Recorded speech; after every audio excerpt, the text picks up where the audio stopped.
Welcome to my channel. My name's Tama Singh. I'm a property investor and educator here in New Zealand. How do you buy a property sight unseen? To most first-time investors, that is a very scary sentence. It is something that most people cannot fathom. How do you buy something without seeing it? How do you spend that amount of money? Say $150,000 is what you would put down for a house deposit in the regions, for example. Now you can take that same $150,000 and deploy it into the US stock market. Let's say you've bought Tesla shares, $150,000 worth. And I do know people in New Zealand that has that. Have they been to the Gigafactory in Texas? Have they shaken hands with Elon Musk? No. They have followed and bought and made the transaction based on numbers and their own research that they've done remotely. And that is the exact same way of how an investor can purchase a property sight unseen. If you can get there, get there. Even if it's just so you can take photos for your memories. But if you can get to the property and see it in person, that's never a bad thing to do. But in most cases, if you are a very serious investor that moves with speed and efficiency, you cannot do that. I know myself, out of the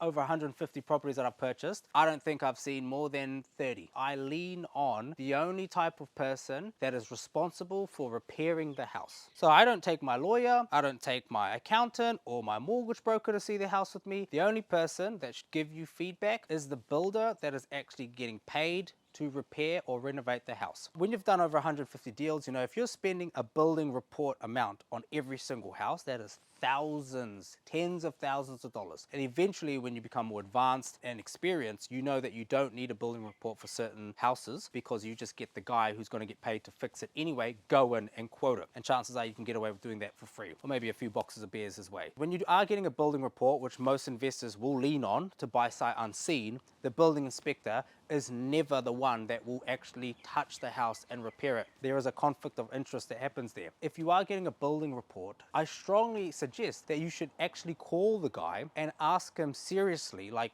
how bad is it? Because you've spent money. Do you actually want to scare yourself out of buying the property because of what's written? Because most of these people, they write things very, very thorough because it's in writing. But when you call them up, they say, well, actually, it's got good bones. It's not actually that bad, but I just had to comment on that. And then you ask, can you give me an estimate of how much you think it'll cost to fix? Now, if this guy was an ex-LBP builder or current LBP builder, surely he's got renovation experience on what things should cost. A good building inspector should have that experience. And he might say, well, to be honest, it might be looking at maybe 100 grand. And looking at the report without even speaking to him, you jump to the conclusion that it's 200,000 and you would have just pulled out. And if you have that same mentality and the same strategy of just never talking to the building inspector that done your report, you're never going to end up buying something. And I don't know why people would spend $800 to $1,500 on a very thorough report to never even speak to the guy that done it. That's one of the things about buying sight unseen. The other thing is just doing your normal due diligence, ordering the limb report, getting a rental appraisal, speaking to the property manager, speaking to the people that have given you anything in writing to back up whatever they're saying. I just get the person that is going to be doing the renovations and I say to him, look at it now and let's just assume we have to sell it next week. What do we think the next buyer is going to flag on that'll stop the sale? And they'll go, well, we know the roof is this and we know the piles here. And so I say, we'll quote that. And then that gives me a little bit of comfortability to move forward. And sometimes after that, if I still have a little bit of a gut feeling that we need to be a little bit more thorough, maybe we need a drone to inspect the roof, or we need someone to go really underneath the house and be paid to do that, then I will book myself a building report. But everything else is looking at doing things remotely. You look at comparable sales online. You can do this very easily by going on homes.co.nz, looking at the heat map of what's sold nearby. You can speak to nearby agents. You can get the actual agents to visit the house that you're looking at buying. It might not even be the listing agent. It could be, the house is listed with Ray White. You can organize a Harcourts agent or something like that to go through the house because you're going to give them the listing and they can tell you, yep, if you change this and you do this, I believe I can sell it for this. Now, these are all the things that can help you eventually get over the hurdle of buying this house sight unseen. When it comes to being stuck with a lemon house, majority of that comes down to it being a white collar issue. So this is something to do with a legal issue, documents, a notice to fix on the limb, or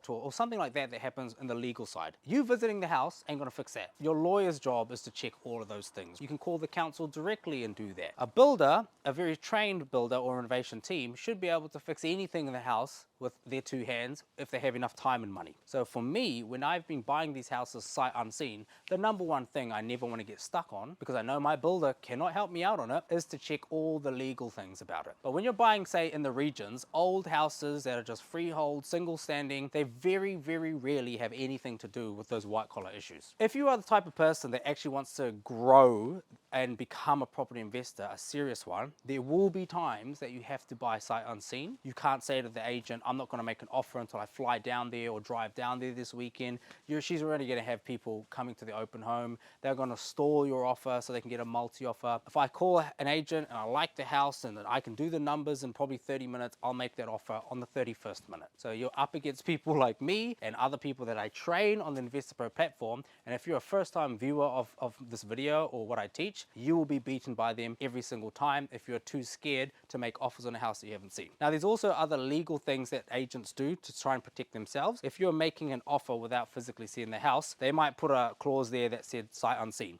The purchaser is making this offer on this property without physically viewing the property. If you've got a certain amount of clauses in there, it can protect you anyway. And it's weird because you make the offer and you're like, well, I'm going to see it once it's under contract. I'm not going straight unconditional sight unseen. But they're just doing that to protect themselves, as you can imagine. Mortgagee sales. That's a huge one where even if you want to go inspect the property, chances are the agent cannot guarantee you access to view it. So you can drive around the outside, look at the area, and that's pretty much it. If a tenant's inside or the owner occupies inside and they're hostile and they're getting kicked out of their house, they aren't going to let you in. And chances are in the sale and purchase agreement, there will be some provisions in there that they don't even have to be forced to be removed from the mortgage holder to provide vacant possession when it settles. So you could pay all the money and be like, cool, where's the key? And the agent goes, there's no keys. Go knock on their door and force them out. And you couldn't physically get inside the house. So it is sight unseen, but those are where some of the best deals are. So it's a bit of a risk thing, but just understand the overall message of this video is people are spending hundreds of thousands of dollars buying shares in the stock market. They don't see the companies. They've never met the CEOs. They've never seen the warehouses or where they build the cars or build the AI chips, yet they're spending on it anyway, running on the numbers. So that's sort of the same thing here for me. That's how I think about it with property. So if you enjoyed this video and you want to watch more and learn about property investing tips here in New Zealand, make sure you subscribe and check out my other videos.